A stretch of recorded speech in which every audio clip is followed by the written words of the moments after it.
মধ্যপ্রাচ্যের চলমান উত্তেজনার মধ্যেই সামনে এসেছে এক বিস্ময়কর প্রস্তাব।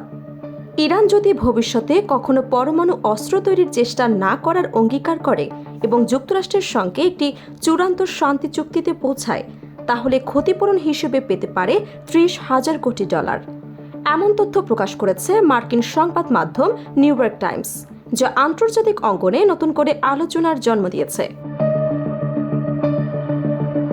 প্রতিবেদন অনুযায়ী প্রস্তাবিত সমঝোতা চুক্তির খসড়ায় ইন্টারন্যাশনাল ইনভেস্টমেন্ট ফান্ড নামে একটি বিশেষ তহবিল গঠনের পরিকল্পনা রয়েছে। এই তহবিলে জমা থাকবে ইরানের জন্য নির্ধারিত বিপুল অঙ্কের ক্ষতিপূরণ। যুক্তরাষ্ট্র সহ একাধিক দেশ এই অর্থায়নে অংশ নিতে পারবে বলে জানা গেছে।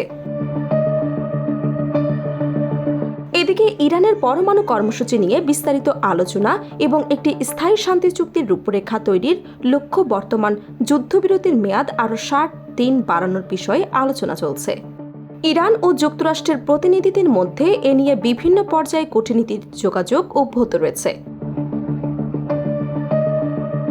সূত্রগুলো বলছে, যুদ্ধবিরতির মেয়াদ বাড়ানোর বিষয়ে দুই পক্ষ একমত হলে সেই সময়ের মধ্যে ক্ষতিপূরণ তহবিলের কাঠামো, অর্থায়নের উৎস এবং সম্ভাব্য চুক্তির বিভিন্ন দিক নিয়ে আনুষ্ঠানিক আলোচনা শুরু হতে পারে।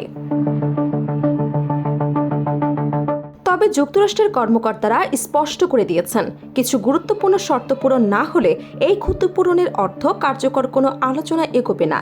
তাদের মতে ইরানকে প্রথমে নিশ্চিত করতে হবে যে দেশটি কখনো পরমাণু অস্ত্র তৈরি করতে পারবে না। পাশাপাশি হরমুজ প্রণালীতে আরোপিত সম্ভাব্য অবরোধ প্রত্যাহার এবং সমৃদ্ধ ইউরেনিয়ামের মজুদ আন্তর্জাতিক তত্ত্বাবধানে হস্তান্তরের বিষয়েও সম্মতি দিতে হবে। বিশ্লেষকদের মতে এই প্রস্তাব বাস্তবায়িত হলে তা শুধু ইরান যুক্তরাষ্ট্র সম্পর্কেই নয়, পুরো মধ্যপ্রাচ্যের ভূরাজনীতিতে বড় ধরনের পরিবর্তন আনতে পারে। তবে এখনও কোনো চূড়ান্ত সিদ্ধান্ত হয়নি, ফলে বিশ্বের নজর এখন ওয়াশিংটন এবং তেহরানের পরবর্তী কূটনৈতিক পদক্ষেপের দিকে।